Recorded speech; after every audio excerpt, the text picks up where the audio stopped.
Welcome back to another installment of No Nonsense News on Taking a Risk with George.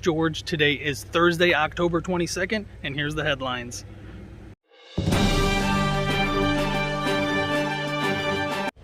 An arcade in Seattle, who knew those still existed, unveiled their newest invention, a touchless pinball machine.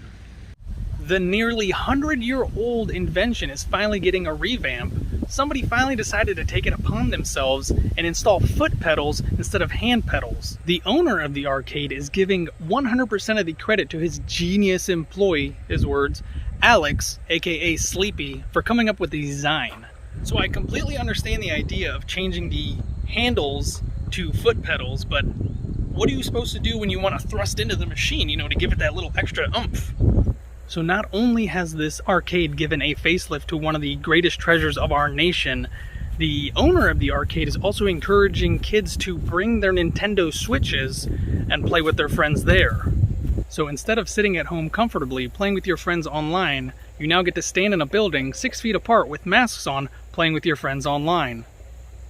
Now a bit of weather. This morning when I woke up, it was a nice, cool, 50-degree temperature with a blanket of fog, and this afternoon it just decided to get up to 80 degrees. So I had to run home and make a wardrobe change because my outdoor studio was just getting way too hot and I started sweating and it was gross. Our next story has to do with rats, so if you are squeamish, now's the time to look away.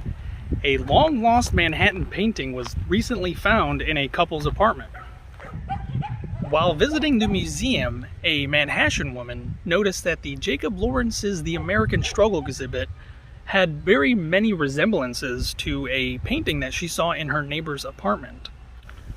And instead of minding her own business, she decided to confront the couple about their painting that they had hanging in their living room. Apparently, the couple had purchased the painting back in 1960 from a friend's Christmas party. It turns out that out of the 30 exhibits that were on display there, 5 of them were missing, and now there's only 4. The elderly couple was reluctant to return the painting, but to avoid imprisonment for the rest of their days, they decided that it was in their best interest to return the painting. Now on to something a bit cleaner. A man bounces a bubble a record-breaking 290 times for the Guinness World Record. The bubble performer Chang Yu-tae was so bored during quarantine that he discovered his love for the bubble arts, bouncing a soapy bubble on his hand 290 times, destroying the previous record of 3.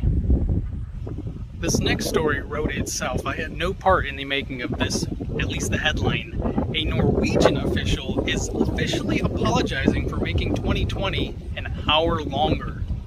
The self-proclaimed Minister of Time horribly regrets increasing 2020 by an extra hour. Apparently, back in 2019, the European Parliament put it to vote to finally get rid of daylight savings time. They are looking at an estimated removal of daylight saving time in 2021 if we ever make it. And now on to a few wildlife stories. But first, crickets in a field.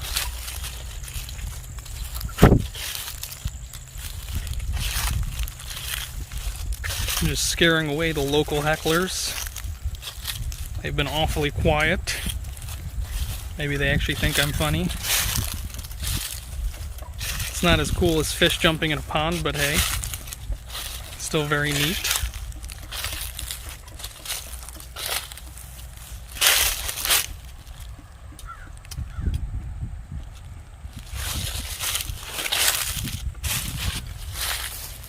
Firefighters in Georgia helped free a deer that was trapped in a pond retention fence. When you're competing with a state like Florida, anything is good news.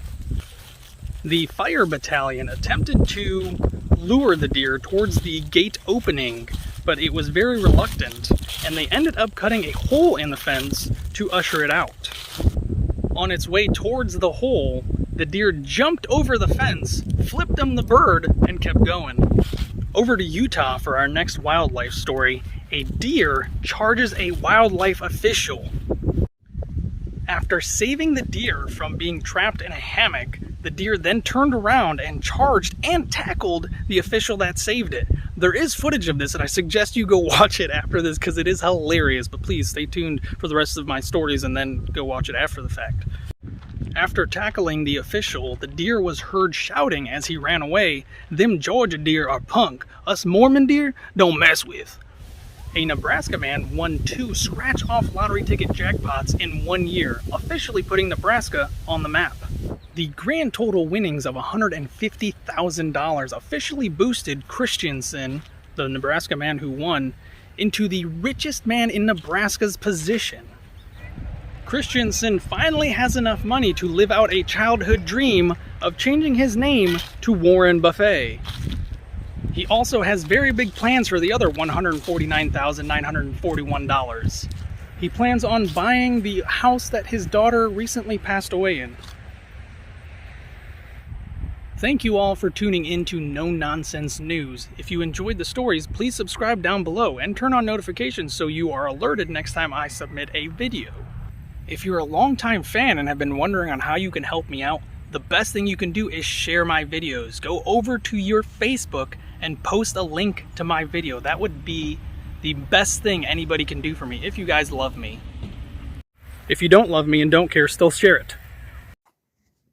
Hi guys, my name is Evelyn, and I'd really like it if you guys would help my daddy out by sharing his videos. If you don't, I'll make that face at you, and yeah, just please give my daddy a thumbs up, leave a nice comment if you can, and if you don't, I'll never look at the camera again, and I'll find you and I'll smack you, and then I'll stick my finger in your face just like this window. So yeah, please help him.